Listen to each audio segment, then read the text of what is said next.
Hello everyone, અમારી YouTube channel VIOS Vanita વિશ્રામમાં તમારું હાર્દિક સ્વાગત છે.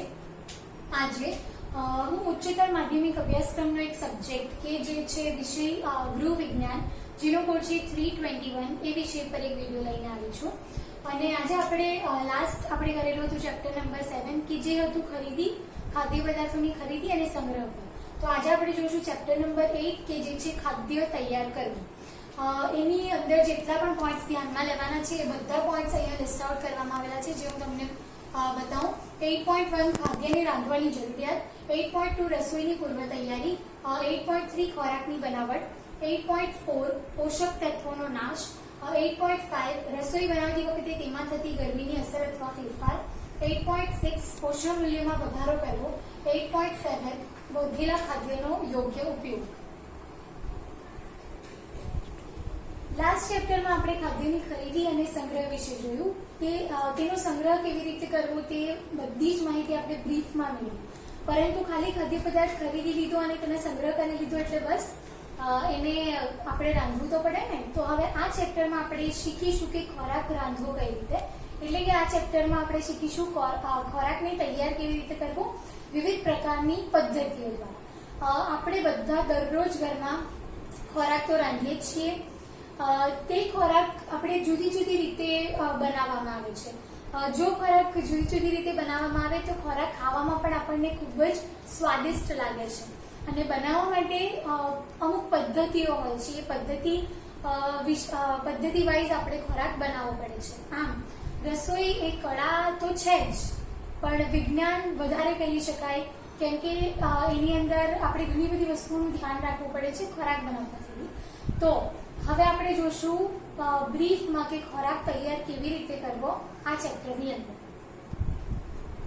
બેઝિક પરિચય હવે આપણે મેળવ્યો. હવે આપણે નેક્સ્ટ પોઈન્ટ તરફ મૂવ કરીએ કે જે છે આપણું 8.1 ખોરાક રાંધવાની જરૂરિયાત. શું ખોરાક ખરેખર રાંધવાની જરૂરિયાત હોય છે ખરી? ખોરાક રાંધવો જ પડે છે, એમને નહીં ખાઈ શકાય? તો એનું આપણે ડિસ્ક્રિપ્શન આની અંદર જોઈએ. ખોરાક રાંધવાની જરૂરિયાત કેમ છે? ખોરાક રાંધવો શા માટે જોઈએ? ખોરાક જો રાંધવામાં આવે તો એ સ્વાદિષ્ટ બને છે, એમાંથી સુગંધ આવે છે અને આપણને ખોરાક ખાવાની ઈચ્છા થાય છે.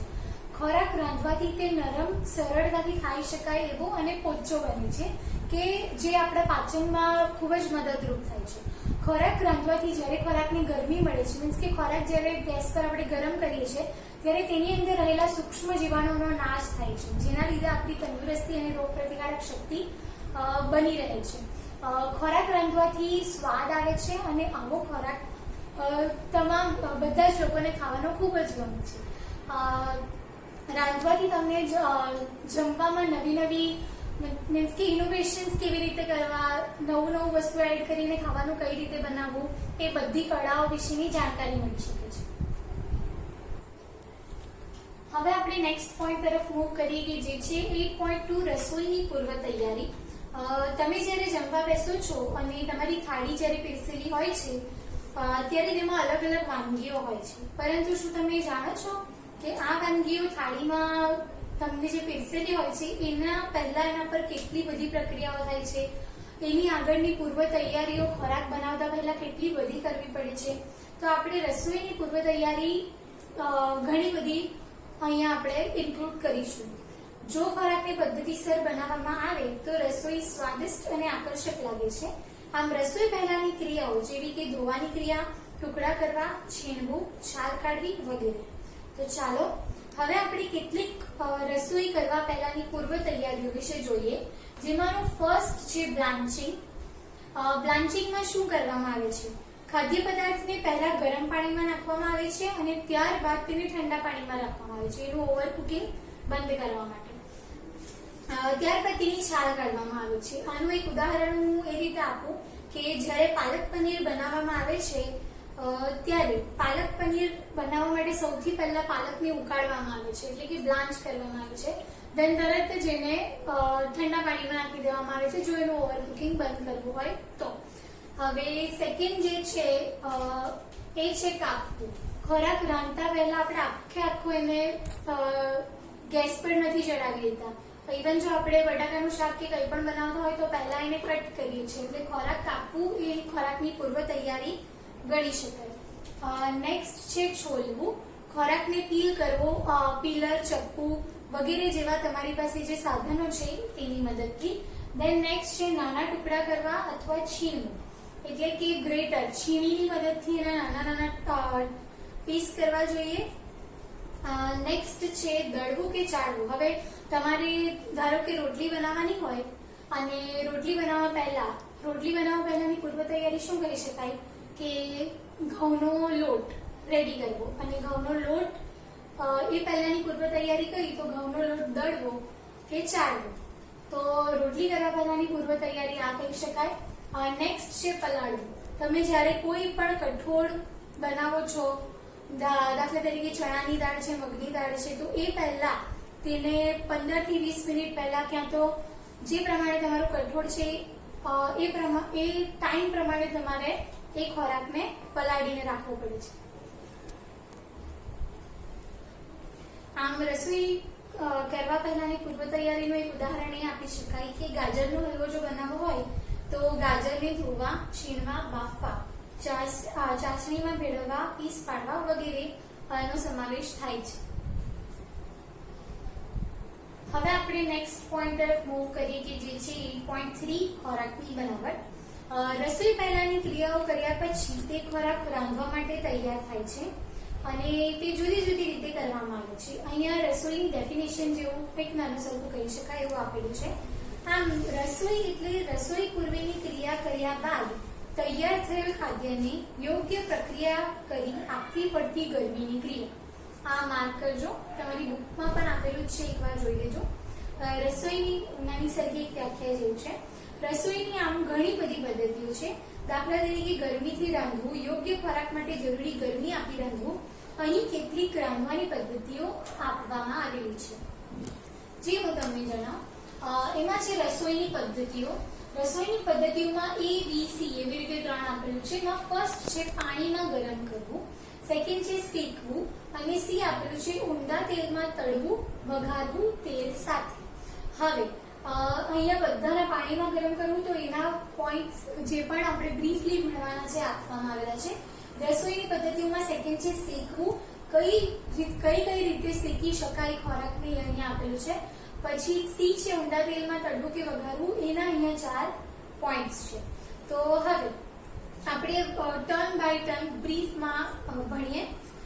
તો સૌથી પહેલા આપણે એ જોઈશું કે બાફવું, ઉકાળવું અથવા બાફવું. પાણીમાંથી ગરમ કરવાનો ફર્સ્ટ પોઈન્ટ આપણે લઈએ છીએ બાફવું. ખાદ્ય પદાર્થને જરૂરી ગરમ પાણીમાં બોળવું અથવા ઉકળતા પાણીમાં નાખવા, ખોરાક બફાઈ જાય ત્યાં સુધી તેનું તાપમાન જાળવવું. દાખલા તરીકે બટાકાને જો બાફવા હોય તો ઉકળતા પાણીમાં નાખવા અને થોડી વાર પછી તેને દબાવીને જોવા કે તે નરમ થઈ ગયા હોય તો ઉકાળવાનું બંધ કરી દેવું. આ રીતે કોઈ પણ કઠણ ખાદ્ય પદાર્થને નરમ બનાવવા માટે પાણીમાં ઉકાળવામાં આવે છે. ફક્ત બટાકા જ નહીં, આપણે વટાણા અને બીજા જે પણ ફ્લાવર છે એ બધું તમે આવી રીતે ઉકાળી શકો છો. આની અંદર યાદ રાખવા જેવી થોડી બાબત એ છે કે ખાદ્ય પદાર્થને જ્યારે ઉકાળીએ ત્યારે બાહ્ય સપાટી પરથી સામાન્ય પોષક તત્વો ઓછા થાય છે, તેથી છાલ સાથે જ બાફવા જોઈએ. દેન વરાળથી બાફતા ખાદ્ય પદાર્થમાંથી ભેજ બાષ્પીભવન વાસણમાં શોષાય છે, તેથી ખાદ્યને ઢાંકીને વાસણમાં બાફવું જોઈએ. તેથી ખાદ્ય પદાર્થ જલ્દી ચડી પણ જાય છે. વધારે પ્રમાણમાં બાફવાથી ખાદ્ય પદાર્થ પાણીમાં છૂટો પડી જાય છે, એટલે ખૂબ જ વધારે સમય એને ગેસ પર રહેવા દેવું જોઈએ નહીં. હવે આપણે નેક્સ્ટ જોઈએ ધીમે ધીમે ઉકાળવું. ધીમે ધીમે ઉકાળવું એટલે શું? એને બીજું એક શબ્દમાં કહી શકાય કે ખદખદવા દેવું. તો એની અંદર શું હોય છે કે ખાદ્ય પદાર્થને પાણીમાં ધીમે ધીમે 95 થી 98 સેલ્સિયસ તાપમાને ઉકાળવામાં આવે છે. આ વસ્તુ ક્યારે થાય છે? જ્યારે આપણે ખીર કે કઢી બનાવતા હોઈએ ને ત્યારે. ખીર કે કઢી બનાવતી વખતે આ પદ્ધતિનો ઉપયોગ થાય છે. ધીમે તાપમાને ગરમ કરવાથી વધારે પાણીની જરૂર નથી પડતી. આની અંદર યાદ રાખવાના મુદ્દા એ છે કે જેનું ધ્યાન આપણે જ્યારે ધીમે ધીમે ઉકાળતા હોય ખોરાકને ત્યારે રાખવું જ પડે છે કે ઉકળતા તાપમાને 100 સેલ્સિયસ સુધી ગરમ કરવું નહીં. અને સેકન્ડ એ છે કે ઉકાળતી વખતે ઢાંકણ ઢાંકવું નહીં. ધીમે ધીમે જે ખદબદવાની ક્રિયા છે એની અંદર ઢાંકણ ઢાંકવું નહીં.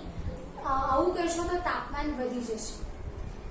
નેક્સ્ટ છે આપણે જોઈ લીધું ઉકળતા પાણીમાં બાફવું અથવા ધીમે તાપે બાફવું. તો એની અંદર શું છે કે પ્રવાહીમાં ધીમા તાપમાને ખાદ્ય પદાર્થને બાફવામાં આવે છે. જ્યારે તમે માછલી કે ઈંડા વગેરે ધીમા તાપે વગેરે જો બાફો છો તો એ વસ્તુ તમારે લો ફ્લેમ પર બાફવાની હોય છે. તથા જ્યારે આ વસ્તુ છે માંસાહારી વસ્તુ કે જે છે ઈંડા અને માછલી જેવા ખાદ્ય પદાર્થો, તો એની સ્વચ્છતા માટે તમારે શું કરવું જોઈએ કે એ તમે જે બાફો છો એ પાણીમાં મીઠું અથવા વિનેગર નાખવું જોઈએ કે જેથી એની સ્વચ્છતા પણ જળવાઈ રહે. નેક્સ્ટ છે પ્રવાહીમાં ધીમા તાપે બાફવું. આ પદ્ધતિમાં વાસણમાં પ્રવાહી લઈ ઢાંકણ ઢાંકી ધીમે તાપે બાફવાની પ્રક્રિયા છે.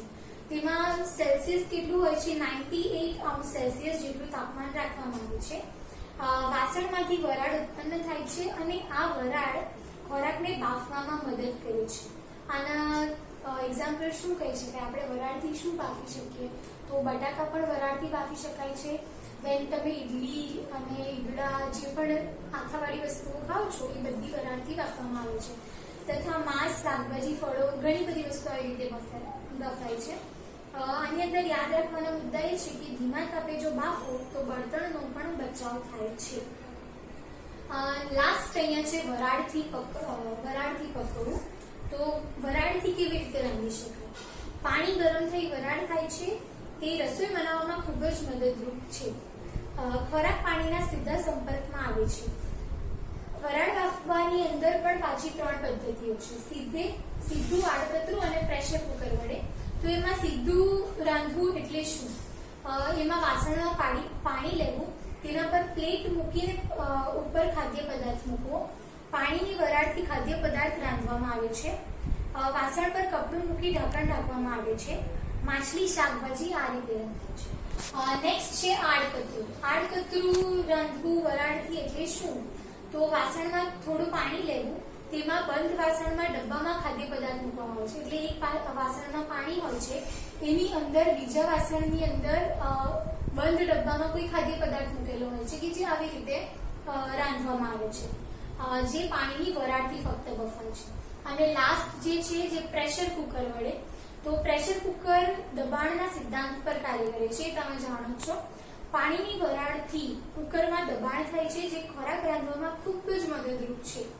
ચોક્કસ સમય પૂરતું જ ગરમી આપવામાં આવે છે. એટલે કે જે પ્રમાણે ખોરાક હોય એ પ્રમાણે પ્રેશર કુકરનો ટાઈમિંગ હોય કે આ વસ્તુ જો થવા દેવી છે તો એને આટલી જ સીટી પડાવવાની છે.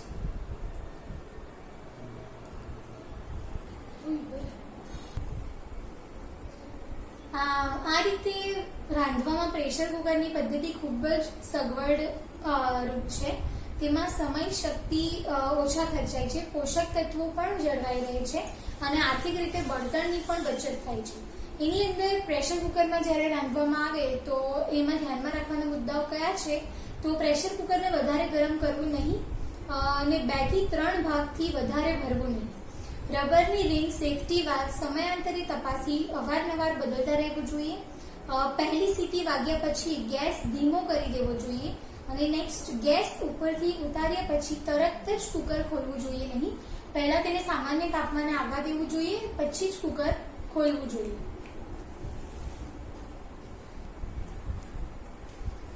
રસોઈની પદ્ધતિમાં આપણે ફર્સ્ટ પાણીમાં ગરમ કરવું એ વિશે જોઈ લીધું. હવે આપણે જોઈએ સેકન્ડ, શેકવું. ખોરાકની બનાવટમાં ફર્સ્ટ એ છે કે શેકવું કઈ રીતે.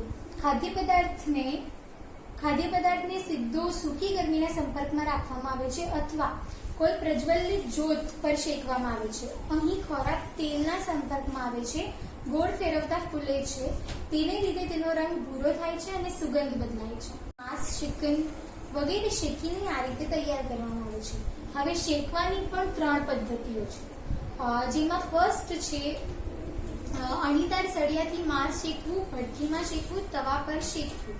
તો હવે આપણે ફર્સ્ટ જોઈએ તારની જાળી પર શેકવું. તો તારની જાળી પર શેકવું એટલે કે શું? ગ્રીલિંગ કરવામાં આવે છે. તારની જાળી પર ગરમીથી સીધું શેક છે. તો આની પર શું તૈયાર કરવામાં આવે છે? તો pizza, toast, chips, capsicum sandwich વગેરે આવી રીતે શેકવામાં આવે છે. હવે જો નેક્સ્ટ જોઈએ તો ભઠ્ઠીમાં શેકવું મીન્સ કે ઓવનમાં તમે જે કરો છો, કેક્સ ને બધું બનાવો છો, bread cake, bread, biscuit, pudding, માંસ વગેરે આ રીતે શેકીને તમે તૈયાર કરી શકો છો. નેક્સ્ટ છે તારની જાળીમાં. તારની જાળીમાં એટલે શું કે તમારું જે બ્રેડ ટોસ્ટર આવે છે તે ટોસ્ટરની મદદથી તમે બે તાર જે છે એની જાળીની વચ્ચે બ્રેડ મૂકવામાં આવે છે.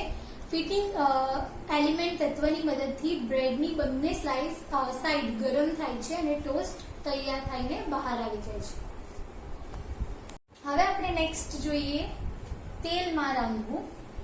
તો એની અંદર આપણે બધાને સમોસા છે, ભજીયા છે, પરાઠા, વડા એ બધું ખાવાનું ઘણું જ ગમે છે.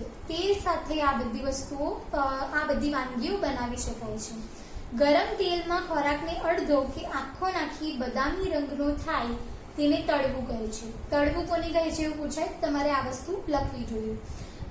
આમાં પણ 4 ભાગમાં પદ્ધતિઓને વહેંચવામાં આવી છે. કેવી રીતે? તો સૌપ્રથમ ઊંડા તેલમાં તળવું, દેન છીછરા તેલમાં તળવું, પછી સામાન્ય તેલની વરાળમાં તળવું અને સામાન્ય વરાળમાં તળવું એટલે કે સૂકું તળવું, અને આ છે સાંતળવું. આવી રીતે તો આપણે આ દરેક વિશે થોડું જાણકારી મેળવીએ કે ઊંડા તેલમાં તળવું એટલે શું. તો કડાઈમાં તેલ ગરમ કરીને તેને તળવું, અને તારની જાળી એટલે કે જારો આપણે જે કહી શકીએ એના મદદથી તમે સમોસા, ચિપ્સ, કટલેસ વગેરે આવી રીતે તળી શકો છો. આ પદ્ધતિથી ઓછા સમયમાં રસોઈ થઈ શકે છે અને ઓછા બળતણથી રસોઈ થાય છે તથા પોષક તત્વોનું પ્રમાણ પણ જળવાય છે. બીજી તળવાની પદ્ધતિ કરતાં આ પદ્ધતિ શ્રેષ્ઠ છે, પરંતુ આની અંદર પણ કેટલાક ધ્યાનમાં રાખવાના મુદ્દાઓ છે કે જે છે કે તમે જે કડાઈ લીધેલી હોય ગરમ કરવા માટે એની અંદર 2/3 ભાગ કરતાં વધારે તેલ હોવું જોઈએ નહીં. તેલમાંથી જો ધુમાડા નીકળવા લાગે તો તાપમાનને ધીમું કરી દેવું. તેના પછી એ ધ્યાન રાખવું જોઈએ કે ખાદ્ય પદાર્થને ફેરવતા રહેવું જોઈએ જેથી ગરમ તેલમાં છાંટો ઉડે નહીં. તેલ તળાયા પછી ઝારાની મદદથી વધારાનું તેલ કાઢી લેવું જોઈએ. અને તમે જે તેલમાં વસ્તુઓ તળો છો એ તેલને વારંવાર યુઝ નહીં કરવું જોઈએ અલગ અલગ વસ્તુ તળવા માટે, બીકોઝ વારંવાર યુઝ થયેલું તેલ એ આપણા સ્વાસ્થ્ય માટે ઘણું જ નુકસાનકારક છે. તો ઊંડા તેલમાં તળવું એટલે કે ડીપ ફ્રાય કેવી રીતે કરવું એ આપણે જોઈ લીધું. હવે આપણે નેક્સ્ટ આ જોઈએ કે છીછરા તેલમાં તળવું એટલે શું, મીન્સ કે શેલો ફ્રાય એને કહી શકાય બીજા શબ્દોમાં. તો તવા પર જરૂરી તેલમાં તળવાની પદ્ધતિ છે. ઢોસા, પરાઠા, આમલેટ, થેપલા વગેરે છીછરા તેલમાં તવા ઉપર તળીને બનાવવામાં આવે છે. ત્યારબાદ નેક્સ્ટ આપણે જોઈએ કે સામાન્ય તેલની વરાળમાં તળવું એટલે એને બીજા શબ્દોમાં એવું કહી શકાય કે સાંતળવું. સાંતળવામાં જેટલા તેલનો ઉપયોગ થાય છે એટલા જ તેલનો ઉપયોગ કરવો જોઈએ. અને એનું એક્ઝામ્પલ એ આપી શકાય કે તમે જે શાકભાજી સાતળો છો, મશરૂમ, નૂડલ્સ એ બધું જ્યારે બનાવો છો ત્યારે તમે સામાન્ય તેલની વરાળમાં તળો છો એવું કહી શકાય. નેક્સ્ટ છે સૂકું તળવું એટલે કે સામાન્ય વરાળમાં તળવું. તો સામાન્ય તેલની વરાળમાં તળવાની આ પદ્ધતિ છે કે જેમાં ખાદ્ય પદાર્થમાંથી જ તેલ નીકળે છે. એટલે કે અમુક ખાદ્ય પદાર્થો એવા હોય કે જે પોતે જ એમાંથી થોડા મિનરલ્સ કે તેલ એવું નીકળતું હોય, જેવી રીતે કે રીંગણ છે, પછી પાલકની ભાજી છે જે પોતે જ તેલ છોડે છે. પનીર ટિક્કા, ચૂંદેલું માંસ વગેરે તમે આવી રીતે કૂક કરી શકો છો.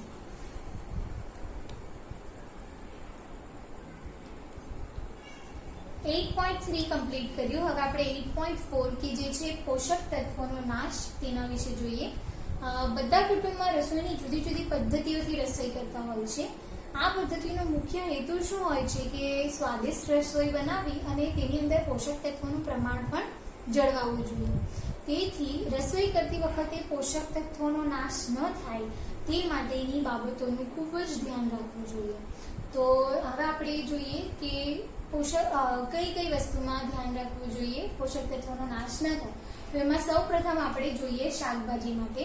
તો શાકભાજી માટે શું કરવું જોઈએ કે પોષક તત્વોનો નાશ ન થાય? તો એ હું તમને જણાવું કે શાકભાજીની છાલ ઉતારતા પહેલા અને તેને કાપતા પહેલા તેને ધોવા જોઈએ.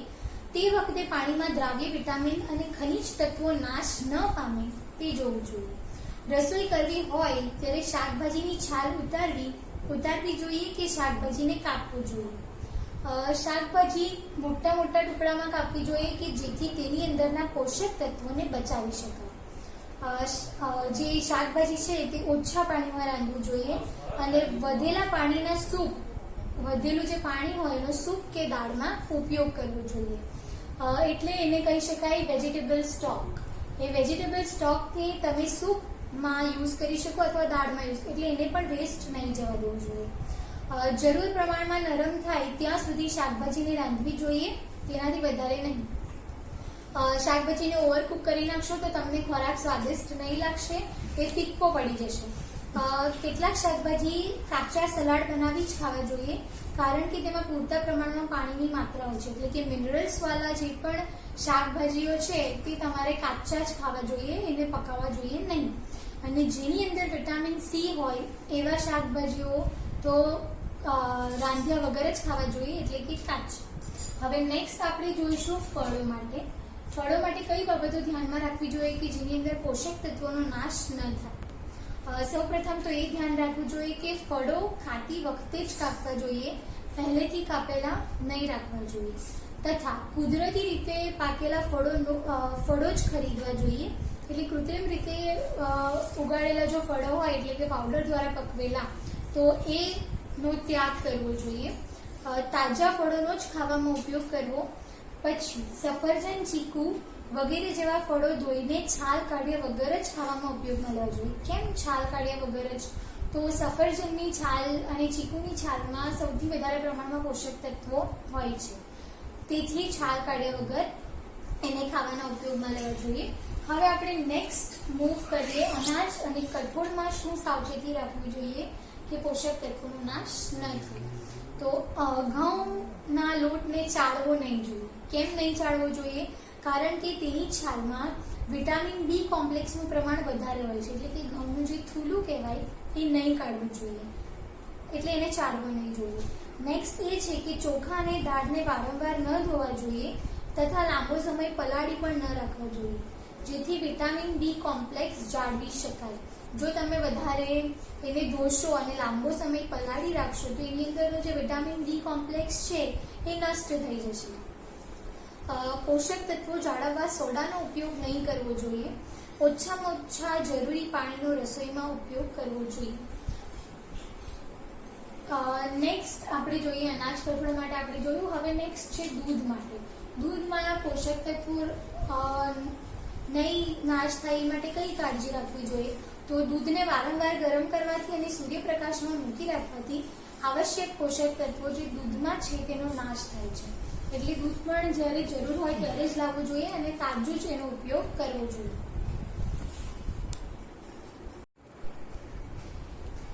હવે આપણે નેક્સ્ટ 8.5 તરફ જઈએ કે જે છે રસોઈ બનાવતી સમયે તેમાં થતી ગરમીની અસર અથવા ફેરફાર. રસોઈ બનાવતી વખતે અથવા તેને ગરમ કરતી વખતે તેમાં આંતરિક અને બાહ્ય બંનેમાં ફેરફાર આવે છે. આમ રસોઈ કરતી વખતે ગરમીથી ખોરાકમાં બાહ્ય બદલાવ કેવી રીતે આવે છે તે આપણે જોઈએ. તો બાહ્ય ફેરફાર કયા કયા થાય છે? તો એક રંગમાં ફેરફાર, સુગંધમાં ફેરફાર અને સ્વરૂપમાં ફેરફાર. તો આપણે ત્રણેય વિશે બ્રીફમાં થોડું જોઈએ કે રંગમાં ફેરફાર કેવી રીતે થાય છે. ગરમીથી રંગમાં થતો ફેરફાર આપણે જોઈ શકીએ છીએ. તમે જોઈ શકો છો કે શાકભાજીને ગરમ કરીએ ત્યારે તે કાળા રંગના થઈ જાય છે, પરંતુ વધારે ગરમી આપીએ તો લીલા શાકભાજી કાળા કથ્થઈ રંગના થઈ જાય છે. એનું એક એક્ઝામ્પલ એ આપી શકાય કે ગાજરને જો દૂધમાં ગરમ કરીએ તો દૂધ ગુલાબી રંગનું થઈ જાય છે. તેવી જ રીતે જો લાલ માંસને ગરમ કરીએ તો તે પણ ગુલાબી રંગનું થઈ જાય છે. સુગંધમાં ફેરફાર કેવી રીતે આવે છે? રસોઈની સુગંધ તમે રસોડામાં તો માણી જ હશે. માછલી અને કેટલાક આવી રીતે માંસાહારી ભોજનો રાંધતી વખતે ખૂબ જ તીવ્ર વાસ આવે છે કે જે સ્મેલ આપણને લેવાની નથી ગમતી. જ્યારે કોઈ ખોરાક જે આપણને ગમતો હોય કે એમાંથી મીઠી મધુરી સોડા આવતી હોય તો એ ખોરાક આપણને ખાવાની પણ ઈચ્છા થઈ આવે છે. એની સોડા એટલી સરસ હોય છે. તળતી વખતે પણ એક ખાસ પ્રકારની વાસ આવે છે. તો સુગંધમાં પરિવર્તન આવી રીતે આવે છે જ્યારે ખોરાક ગરમ થાય છે ત્યારે. હવે લાસ્ટ સ્વરૂપમાં કઈ રીતે ફેરફાર આવે છે? તો રસોઈમાં સ્વરૂપમાં ફેરફાર ખાતી વખતે જોયો હશે. આ ફેરફાર અડકવાથી તેને જાણી શકાય. અડકવાથી એટલે શું કે જ્યારે તમે કોઈ કઠોળ બનાવો છો અને એ કઠોળ તમારું રંધાઈ ગયું એટલે તમે એમાંથી કંઈક, ધારો કે તુવેર બનાવેલી છે, સૂકી તુવેર, તો એ તુવેર બહાર કાઢીને એને દબાવીને જોઉં છું કે નરમ થઈ છે કે કેમ, ચડી ગઈ છે કે કેમ. આમ એના બંધારણમાં એ કઠણ સ્વરૂપમાં હતી અને નરમ સ્વરૂપમાં આવી ગઈ. એવી રીતે ફેરફાર આવી શકે છે. બીજું એક એક્ઝામ્પલ એ પણ આપી શકાય કે ઈંડાને આપણે બાફવા મૂકીએ એ પહેલા એ પ્રવાહી સ્વરૂપમાં હોય છે, પરંતુ જ્યારે બફાઈ જાય એટલે કૂક થઈ જાય ત્યારે એના બંધારણમાં પણ પરિવર્તન આવે છે, એ પણ ઘન સ્વરૂપમાં થઈ જાય છે. તો બાહ્ય ફેરફાર આ હતા. હવે આપણે જોઈએ આંતરિક ફેરફાર. રસોઈ દરમિયાન ખોરાકમાં આંતરિક ફેરફાર થાય છે. આ ફેરફાર ખોરાકમાં રહેલા પોષક તત્વો પર આધાર રાખે છે. એમાંથી ઘણા બધા જે પોષક તત્વો છે એ નીચે મુજબ છે. કયા કયા? કાર્બોહાઈડ્રેટ, પ્રોટીન, ચરબી, ખનિજ તત્વો, વિટામિન. દરેક વિશે આપણે થોડું જોઈએ. તો કાર્બોહાઈડ્રેટ, ખોરાકને પાણીમાં પલાળી ગરમ કરીએ ત્યારે તેમાં રહેલા સ્ટાર્ચના કણ ફૂલીને મોટા થવાથી કાર્બોહાઈડ્રેટ ચીકણા અને વૃદ્ધિ સ્વરૂપમાં થાય છે. સેકન્ડ છે પ્રોટીન. ખોરાકમાં પ્રોટીન ગરમ થાય છે ત્યારે પાણી વધારે શોષે છે અને તેનાથી રસોઈ કડક બને છે. થર્ડ જે છે તે છે ચરબી. રસોઈને સામાન્ય ગરમ કરીએ ત્યારે ચરબીમાં કોઈ ફરક નથી પડતો, પરંતુ તેને ઉકાળવામાં આવે ત્યારે તેમાંથી ફેટી એસિડ અને ગ્લિસરોલ છૂટા પડે છે. આ માર્ક કરજો. ખોરાકને જ્યારે ગરમ કરવામાં આવે ત્યારે તેમાંથી ફેટી એસિડ અને ગ્લિસરોલ છૂટા પડે છે. શેમાંથી? તો ચરબીમાંથી. આ વસ્તુ ખાસ ધ્યાન રાખવી. નેક્સ્ટ છે ખનિજ તત્વો. સામાન્ય રીતે કોઈ ફરક તો પડતો નથી ખનિજ તત્વોમાં, પરંતુ વધારે પાણીમાં રસોઈ કરવામાં આવે ત્યારે બધા જ ખનિજ તત્વો રસોઈના પાણીમાં જતા રહે છે. એટલે જેવી રીતે મેં તમને આગળ જણાવ્યું કે જે પણ તમે ખોરાક રાંધેલો છે ને પછી જે પાણી, ખોરાક પલાળેલો છે ને પછી જે પાણી વધેલું છે તેનો એઝ અ વેજીટેબલ સ્ટોક તમારે ઉપયોગમાં લેવો જોઈએ. દાળમાં કે સૂપમાં, ગમે ત્યાં તમે જે પણ ગ્રેવી બનાવવાના હોય એની અંદર પણ લઈ શકો છો. લાસ્ટ છે વિટામિન. જરૂરિયાત પ્રમાણે ખાસ પાણીમાં દ્રાવ્ય વિટામિન બી કોમ્પ્લેક્સ અને વિટામિન સી હોય છે. તો આપણે વિટામિન બી અને વિટામિન સી વિશે થોડું જોઈએ. તો સૌથી પહેલા વિટામિન સી વિશે કે સૂર્યપ્રકાશ અને ગરમીથી વિટામિન સી સરળતાથી નાશ થઈ જાય છે. ફળો અને શાકભાજીમાં વધારે પ્રમાણમાં હોય છે વિટામિન સી. તેથી વિટામિન સી વાળા શાકભાજી કાચા જ ખાવા જોઈએ. આ વસ્તુ મેં તમને આગળ પણ કીધી કે વિટામિન સી ધરાવતા જે શાકભાજી કે ફળો છે એ કાચા જ ખાવા જોઈએ. એને જો પાણીમાં આપણે ગરમ કરીએ તો એનું વિટામિન સી નષ્ટ થાય છે. Vitamin B complex. ધોવાથી, છાલ ઉતારવાથી અને રસોઈમાં સોડા નાખવાથી વિટામિન બી કોમ્પ્લેક્સનો નાશ થાય છે. જેવી રીતે આપણે આગળ જોયું કે ઘઉંનો લોટ ચાળવો નહીં જોઈએ, કેમ કે એની અંદરથી વિટામિન બી કોમ્પ્લેક્સ જતું રહે છે.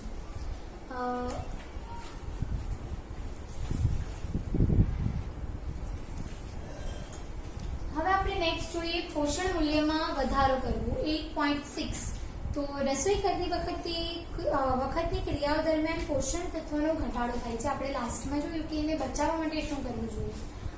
પરંતુ ચોક્કસ પદ્ધતિ મુજબ જો રસોઈ કરવામાં આવે તો પોષક તત્વોનો થતો નાશ અટકાવી શકાય છે અને પોષણ મૂલ્યમાં પણ વધારો કરી શકાય છે. એ બે રીતે છે. એક ઘરગથ્થુ રીતે અને બીજું છે ઔદ્યોગિક રીતે. તો ઘરગથ્થુ રીતે કઈ રીતે? તો આ પ્રાચીન સમયની પરીક્ષામાં સાચી કરેલી નીચેની રીતો દ્વારા થઈ શકે છે. તો કઈ છે એ રીતો? એક છે ફણગાવવું, આથવું અને એક કરતા વધારે મિશ્રણ કરીને. અને નેક્સ્ટ છે ઔદ્યોગિક રીતે. તો એની અંદર છે મજબૂત રક્ષાત્મક બનાવવું, ફોર્ટિફિકેશન એટલે કે સમૃદ્ધિ કરીને, વનસ્પતિ તેલ સાથે વિટામિન એ અને વિટામિન ડી, આયોડિન સાથે મીઠું. સેકન્ડ છે ફળદ્રુપ સમૃદ્ધ બનાવવું, ગુણવત્તામાં વૃદ્ધિ કરવી. આપણે આપણા દરરોજના ભોજનમાં પોષક તત્વો કેવી રીતે વધારી શકાય તે જોઈશું. હવે આ જો ખાદ્ય પદાર્થ તૈયાર કરવા માટે પોષક તત્વો રોજના ખોરાકમાં કેવી રીતે વધારી શકાય એનું અહીંયા ડિસ્ક્રિપ્શન છે કે પદ્ધતિમાં છે અંકુર ફૂટવા કે ફણગાવવું, ઉમેરણ ખોરાક, કઠોળ, ચણા, મઠ, અડદ, જવ વગેરે. એટલે કે દરેક પ્રકારના કઠોળ અહીંયા આવી ગયા છે. એની અસર વિટામિન સી અને બી કોમ્પ્લેક્સમાં વધારો, આયર્ન સરળતાથી મળી રહે છે, પાચનમાં સરળ અને રાંધવામાં સરળતા રહે છે. સેકન્ડ છે આથવણ કોમ્પ્લેક્સ. ખોરાકમાં સૂજી ઉમેરીને રાખવાથી ખોરાક સ્વાદિષ્ટ બને છે. જેનું ઉમેરણ તમે ખોરાક અહીંયા જોઈ શકો છો અને તેની અસર પણ અહીંયા જોઈ શકો છો. હવે અહીંયા ધ્યાનમાં રાખવાની બે મુખ્ય બાબતો એ છે કે ફણગાવવાની અને આથવણની પ્રક્રિયામાં કોઈ પણ વધારાના ખર્ચ વગર પોષણ મૂલ્ય વધે છે. એટલે જો તમે ફણગાવેલા ખોરાક ખાઓ છો તો એ તમારા શરીરની તંદુરસ્તી જાળવવામાં, વધારે ને વધારે પ્રોટીન પૂરું પાડવામાં ખૂબ જ મહત્વનો ભાગ ભજવે છે કે જેના માટે આપણે કોઈ એક્સ્ટ્રા ખર્ચ કરવો પડતો નથી. એકીકરણની પ્રક્રિયાથી સ્વાદિષ્ટ અને તંદુરસ્ત ખોરાક બનાવી શકાય છે.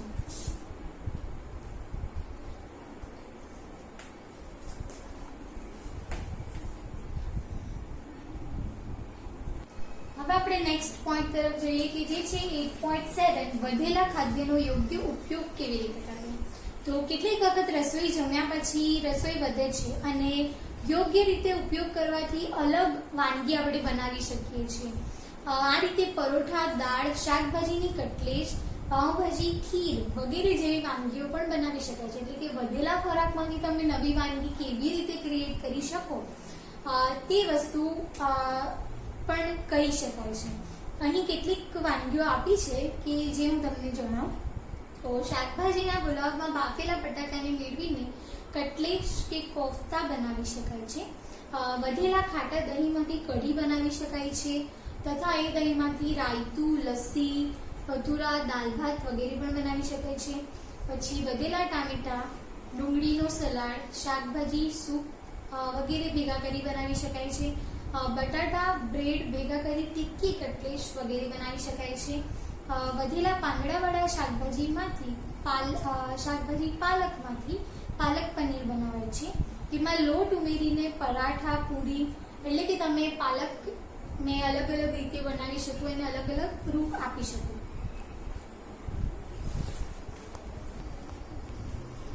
તો અહીંયા ચેપ્ટર નંબર 8 ખાદ્ય પદાર્થ તૈયાર કરવો તે આપણે ડીપમાં જોયું. તો હવે આ વિડીયો અહીંયા સમાપ્ત થાય છે અને આ વિશે તમને કોઈ પણ ક્વેરી હોય તો મહેરબાની કરીને મને જણાવવા વિનંતી. Thank you.